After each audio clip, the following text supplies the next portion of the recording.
Satu mata kasar, satu lagi mata hati.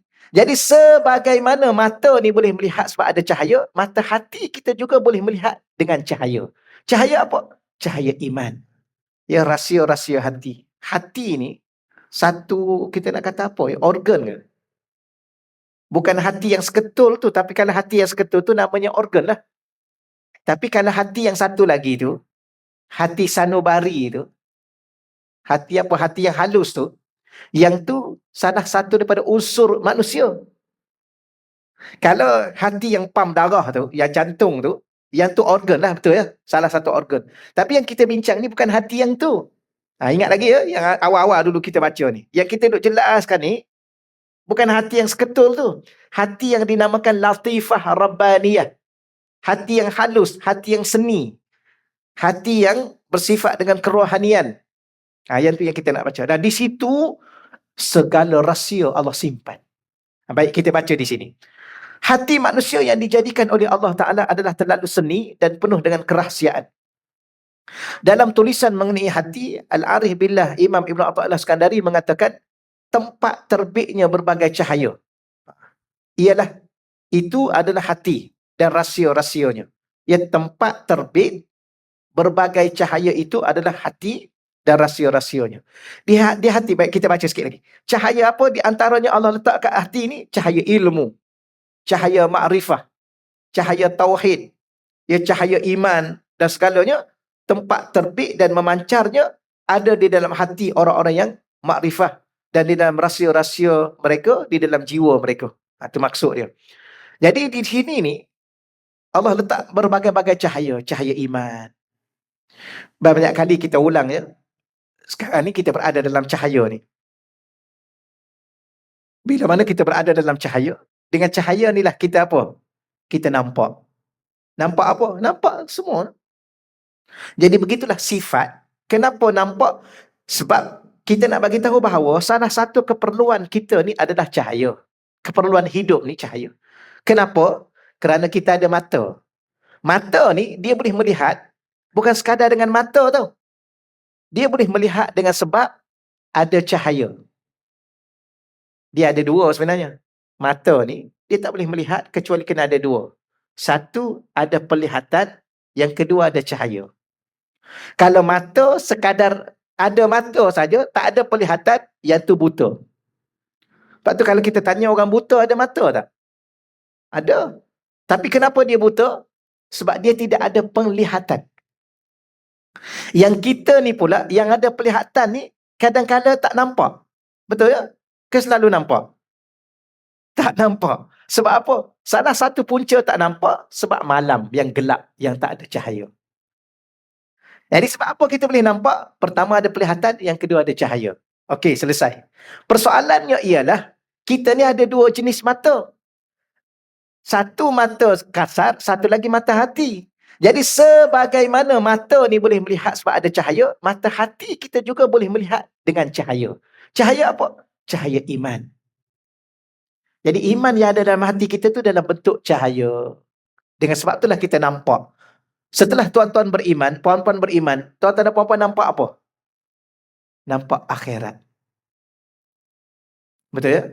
Ada nampak akhirat tak sekarang ni? Jangan tengok dengan mata ni. Kalau tuan-tuan tengok dengan mata ni nampak akhirat tu, tuan-tuan duduk alam barzah tu. Bukan dengan mata ni. Ya, dengan mata hati. Nampak tak akhirat? Nampak. Nampak tak dosa dan pahala? Lepas tu kan saya selalu dulu buat contoh. Ya ni. Sekarang ni ayam berapa sekilo ayam sekarang ni? Pergi kat pasar, RM9. Ayam ni RM9 sekilo. Yang ni murah sikit, RM1.50. Habis, kenapa yang ni mahal? Yang ni kita sembelih elok. Yang ni adalah saya lalu-lalu tak di tepi jalan, ada kena langgar. Saya pun takut rugi. Proses-proses RM1.50 nak. Nak yang mana? Yang RM9 ke yang RM1.50 ni? Yang ni yang mati ni tepi jalan. Tapi kalau masak kari, dua-dua rasa kari. Okey je pun. Nak yang mana? Mesti kita nak beli yang RM9. Kenapa? Kan masalah duit kita banyak. Kita nampak pada yang RM9 itu halal. Yang ni haram ni bangkai. Walaupun RM1.50. Tapi kalau masak tom yam, dua-dua rasa tom yam tahu. Dia tak ada kata ayam kena langgar, tak ada. Kenapa tom yam ni rasa ayam kena langgar ni? Tak ada lah. Dia tak rasa lah. Tapi hati tu tahu. Lidah dia rasa sedap aja. Orang tu duk makan benda haram. Sedap aja lidah dia. Tapi cuba tanya hati dia. Hati yang mana? Hati yang ada iman. Apa itu iman? Cahaya yang menampakkan dosa dan pahala. Dosa membawa kepada neraka, pahala membawa kepada syurga. Itulah nampak dengan hati. Bukan kata nampak terang-terang gitu, tidaklah. Tapi akhirat nanti ataupun sesaat kita nak meninggal, memang kita nampak. Lepas tu orang yang mati syahid tu kan senyum. Kan apa? Dia dah nampak syurga. Sebab tu apa makna syahid? Syahid itu ialah yang menyaksikan. Apa yang dia saksikan? Dia sedang menyaksikan di saat akhir umurnya syurga-syurga yang Allah siapkan pada dia. Itu makna syahid. Menyaksi. Okey, dah selesai lah situ insyaAllah ya. Dan bukan setakat cahaya iman, cahaya ilmu, cahaya makrifah, cahaya tauhid yang dalam hati dan jiwa kita ni. Itulah rahsia-rahsia antaranya yang Allah Ta'ala letakkan dalam hati manusia. Kemudian, cahaya-cahaya ini merupakan cahaya yang hakiki. Kerana lebih kuat daya pancarnya daripada cahaya yang terpancar daripada berbagai macam bintang. Rasulullah SAW telah bersabda di dalam menceritakan firman Allah. Ini hadis kursi. Ini saya tak bawa teks dia. Tidak akan memuatkan aku bumiku dan langitku dan mampu memuatkan aku hati hamba-Ku yang beriman. Okey ya. Ini Rasulullah kata apa? Betapa hebatnya hati manusia ni. Allah dalam satu firman-Nya, dalam bentuk hadis kursi, Allah kata, bumi aku dan langit aku ni tidak boleh memuatkan aku. Tetapi hati manusia ni boleh memuatkan aku. Ni bahasa kiasan, tahu tak? Maknanya, yang ni kalau kita belajar tauhid, dulu ingat lagi tak kita khatam, tapi kat bawah kat Dewan tu.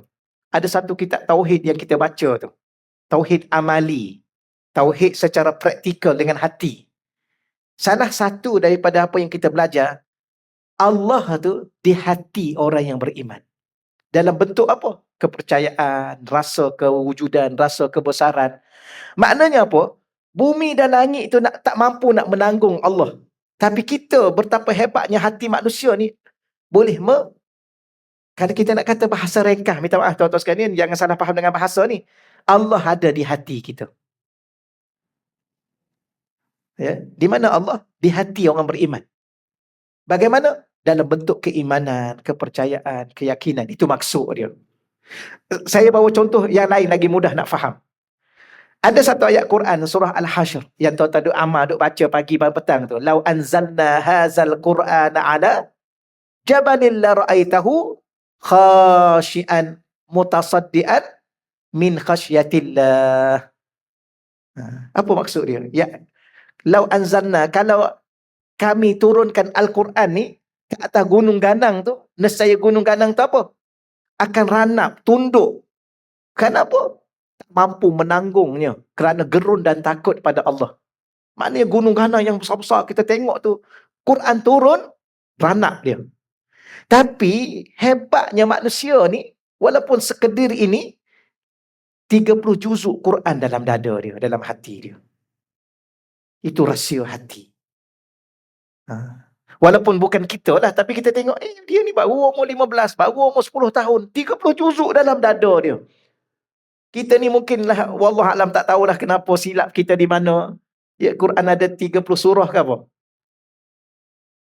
Orang ada 30 juzuk, kita ada 30 surah. Ketiga surah aja yang dalam ni. Inna a'tayna kul huwallah. Inna. Fatihah lah. Tapi, okeylah tuan-tuan. 30 juzuk Quran ada dalam Fatihah. Ingat Fatihah. Okeylah tu. Tapi maknanya apa? Tuan-tuan dan puan-puan, kita rasa tahu tak? Kita rasa biasa. Sebenarnya bukan biasa tu tahu. Pernah saya belajar dulu, ada dengan seorang ustaz tu, dia di Pakistan, dia mengaji. Dia kata ada seorang ulama hafiz Quran di Pakistan. Pakistan ke India gitulah. Satu hari Allah uji dia. Dia ni hafal Quran 30 juzuk daripada kecil. Lancar tak baca cerita lah. Dan orang Pakistan, orang India ni ingatan dia kuat. Satu ketika Allah dia bangun satu pagi, Allah uji dia.